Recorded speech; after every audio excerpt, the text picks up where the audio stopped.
Yo. Yo, yo, yo, yo, yo, yo. We're live. We're live on Facebook. Hawk and Cleaver, live on Facebook. I don't think this is the first live thing we've done. We did do something at Lincoln. Sorry, excuse me. We did do something at Lincoln, which was fun. Which was a lot of fun. This time, however, I'm rolling solo. I'm rolling solo. I'm riding solo. It's just me, myself, and I. And I don't think I've ever done one of these completely on my own. So this is brand spanking new, super exciting stuff for me. So let's see what happens. If anybody is out there, feel free to ask me any questions about El Marvo, because that's what I'm going to be discussing for a little while. I'm going to be talking about the origins of El Marvo, which is the first ever Hawk and Cleaver. I don't know what I'm doing with my hand. It's going to do a lot of stuff over here, just this side. I'm going to be discussing the first ever Hawk and Cleaver comic book, which is called El Marvo. And it's about a luchador wrestler who wakes up 200 years in the future, and the apocalypse has only gone and happened, and yeah, he's gonna save the world, even though the world's already fucked. He's gonna save the world with the help of two sidekicks, one knuckle duster, and Go Get 'em Girl.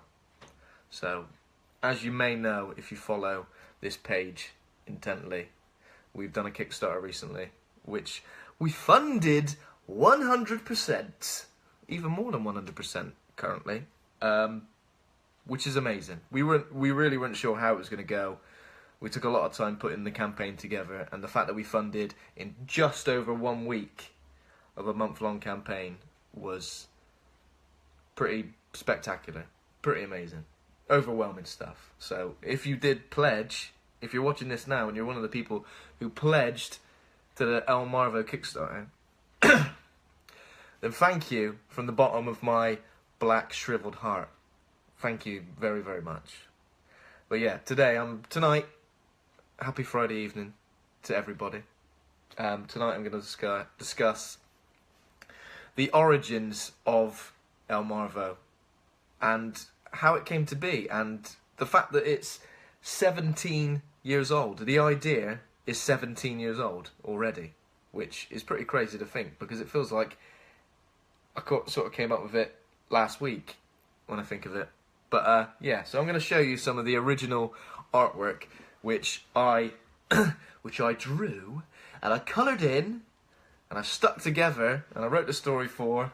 I think in 2001 was when I first started on these stories, and I think it took a couple of years in total, I think, to put together. I'll show you some of the artwork here. So this is the first ever issue of El Marvo, and it's called The Rise of El Hero Part 1. And yeah, so I went into like a craft shop and I bought this like coloured card, and I bought like the garish thick felt tip coloured pens, and I used like a Sharpie or something similar to that, a big fat marker pen, and I drew the old bloody thing. And it took ages, because I actually drew each page on a separate piece of paper and then like double-sided taped the whole shitty thing together, which was fun. You know, it did take a long time. I think looking back at these, I kind of like the artwork, because it is a bit amateur and it is a bit naff and childish and colourful. But I quite like it. There's something about it which makes it look, I don't know, it still looks quite appealing. Like, usually when you look back at stuff you did years ago, whether it's drawings or something you've written or any sort of artwork you've done, when you look back at it, there's always a moment where you say, oh, Jesus Christ, that is awful. But with this, I kind of feel, you know, a little bit kind of proud of it. That's what it looks like. But in terms of story, yeah, I'm not feeling the story when I look back on it and see that this was like obviously the first comic book I wrote. But yeah, reading it back is a little bit it's a little bit cringe, if I'm honest. It is a little bit cringe. Now, the character of El Marvo began because I grew up with a guy called Marvin, and in school, like, I used to draw my friends. Sometimes, you know, in nice ways, and other times just taking the piss straight up. So yeah, so I drew. So I drew my friend Marvin as a guy called El Marvo, who's essentially like a superhero, because he wasn't really a luchador wrestler to start with. I guess his mask was a bit luchador-y, but he's kind of got like the Spider-Man eyes going on there. So yeah, he was. I don't really know what the thinking was behind it, but I did turn my friend Marvin into a character called El Marvo. El Marvo simply coming from the fact his name was Marvin. That was pretty much it. And sometimes the best ideas are the most stupid. Yeah, so it was a little bit of a... Excuse me, I've got a slight tickly throat. It was a little bit of a rip-off of essentially all of my favourite superheroes ever. So it was a rip-off of Spider-Man mainly. I think it was mainly a rip-off of Spider-Man because of like origin and sort of the villains that I tried to sort of include. But there's absolutely loads of Marvel stuff in there. That's pretty much what it is. There's rip-offs of Marvel, you know, characters, rip-offs of scenarios and storylines. So yeah, obviously, they say, you know, the best form of flattery is basically copying something. And that's essentially what I did, because also with these comic books, because now obviously when we write El Marvo, me and Luke Condor, who I write El Marvo with, we obviously write a script. And we painstakingly go over the script and all of the dialogue and everything with a fine-tooth comb. But with this, I literally wrote it, just made it up as I went along, which is why it's a bit naff and why this version ended up going into 2 parts, which is The Rise of El Hero, Part 2. Yeah, so it was a bit of a meandering sort of story with a lot of superhero cliches throughout, pretty much. But yeah, so somebody did pledge £250 towards the Kickstarter. Now, that pledge level for the Kickstarter meant they get their hands on one of these sought-after El Marvo comic books. There's only 3 in existence. And it's a lot of hours of work of mine that went into little old, you know, however old I was when I started it, maybe like 13, 14. I think it was around about from 13 to about 16, I think I used to work on these. So, little old me put all his hours in, thinking one day, you know, one day, maybe, one day, El Marvo will be a real comic book, but now I'm going to have to part with it. Which, you know, the fact that someone has been generous enough to give £250 to the Kickstarter is amazing. So I'm happy to part with it in a way, but I think there's definitely going to be a moment of regret when I finally send it off into the world all alone for somebody to have. But yeah, I mean, I think it's a cool little thing to have, I guess, with the comic book. So the comic book is fully funded now, so the first issue of the brand new El Marvo will be probably with people who've pledged. We're aiming for like the end of April, or sometime in April, I think. We'll have to work out the exact time, but Dan Butcher is currently working on the rest of the first issue, so obviously we've got the first 5 pages done, and now we're just working on bringing the rest to life. here's another one. This one's a chunky one. It's a bloody chunky one. This one is about a dude who had a suit which allowed him to basically be on fire and not burn alive, and not have his skin turn to crispy bacon. It's got a good title. It's called Burn Baby Burn. I mean, what more could you want, really? What more could you want than a title for this? Yeah, here he is. I used to have these little intro pages where it was like a little bit of story coming to life, and then this dude who is El Marvo, his name's Fernando Marvo. I wasn't really thinking it out when I thought of like superhero identities, because this guy, his name is Fernando Marvo, and his hero name, his superhero name, is El Marvo. Now, in the comic book that we're writing to bring to life in 2017, El Marvo kind of means the marvelous, or the marvelous one, because he was a luchador wrestler who was sort of like worshipped by absolutely everybody in El Paso, Texas, when he was wrestling. This guy has just gone, look, my name's Fernando Marvo, I'm going to call myself El Marvo, because, you know, no one's ever going to work that out. And this is really the first issue. This is episode 3. This is issue 3. This is the first time somebody worked out who the hell he was. Which was, you know, it was from reading Spider-Man, and it was from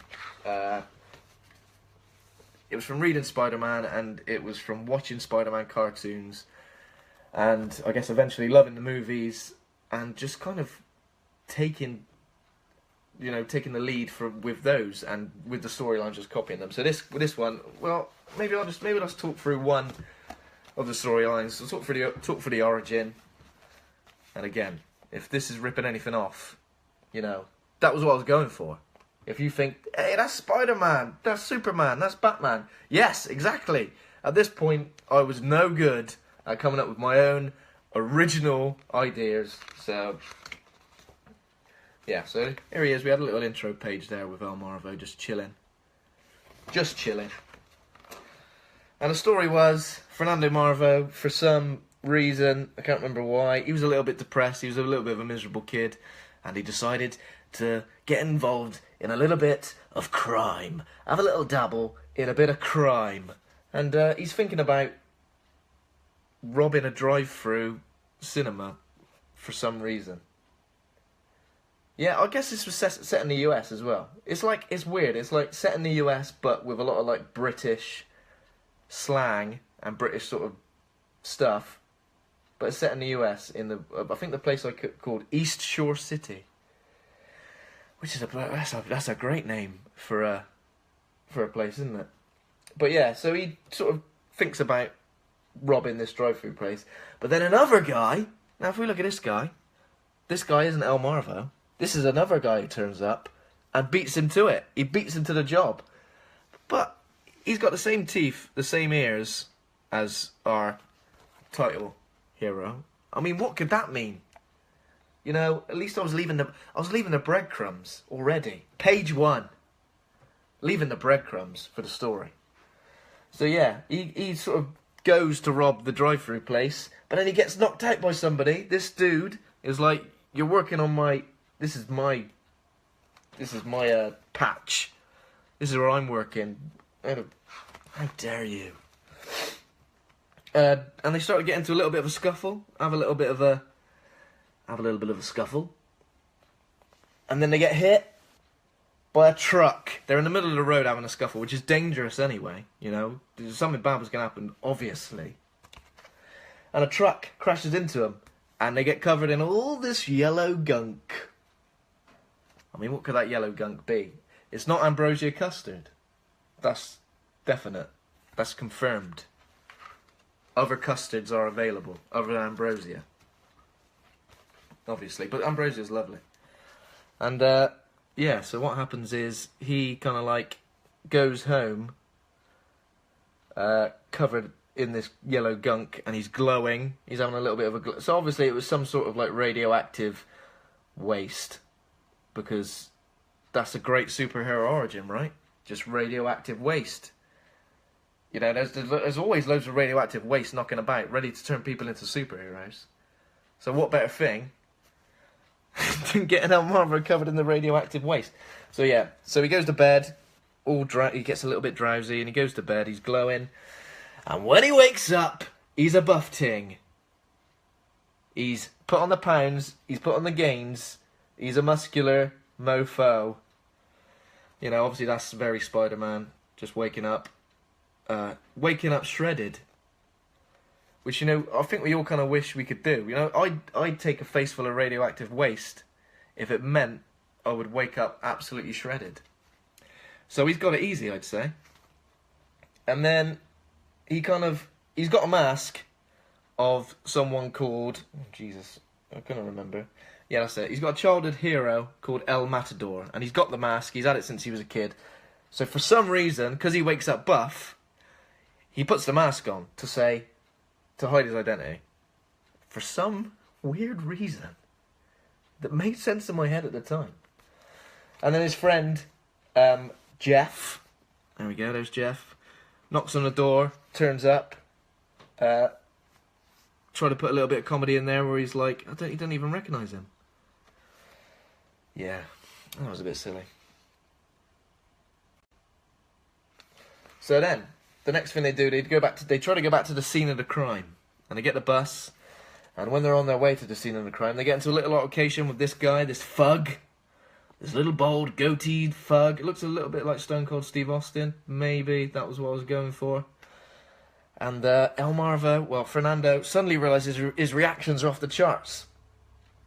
And he gives him a slap. Smashes him through the window of the bus. That's GBH. But and then he's like, oh, how did I do that? And when he gets to the scene of the crime here, the truck with all the yellow gunk, with all the ambrosia custard, radioactive, is gone. Oh my God, Jesus! And he goes for a walk to kind of get his head together. And when he's gone for a walk, he starts to realise that he's got some powers, and he starts jumping across rooftops. Flying about. Again, Spider-Man. That was it, wasn't it, really? That's pretty much Spider-Man when he crawls up the wall in the first film. And, or maybe just something from the comic I read back in the day. Yeah, then he, like, saves a girl from another thug with a bald head and facial hair. Obviously, at this point, drawing general thugs, I obviously just thought that if they were bald and had facial hair, they were pretty much a thug. So, it's weird how I've kind of gradually started turning into that as I've got closer to my 30s. So, let's not say I'm a thug. You know, I'm very kind and loving. I'm not a thug. Honest. Yeah, so he gets into a little bit of altercation, and suddenly, this is when it gets interesting. Some of this, like, force field, radioactive, comes out of his hands. Like a Hadouken or something. Pretty cool, yeah? So yeah, it's this point when he realises he's essentially a G. He's got these powers, he's buff, he's muscular. He's got all the women like swooning over him. Well, this young lady isn't really swooning over him. She's a little bit mad at him because he's only gone and well look at this guy. This guy he's knocked on his ass. Apparently he's a dangerous fella, and he's obviously angered the wrong guy. Yeah. So then he goes off, flying off, to go about his business. And then, where does he get a super suit from? The super suit from the front, with the cape and the... Is that a Superman logo? No, of course not. No. It's the El Marvo logo. Original. I designed that. Doesn't look anything like the Superman logo. If you think that looks like the Superman logo, then you might be a little bit silly. So he goes to a fancy dress costume shop. Goes to a fancy dress shop to get a costume.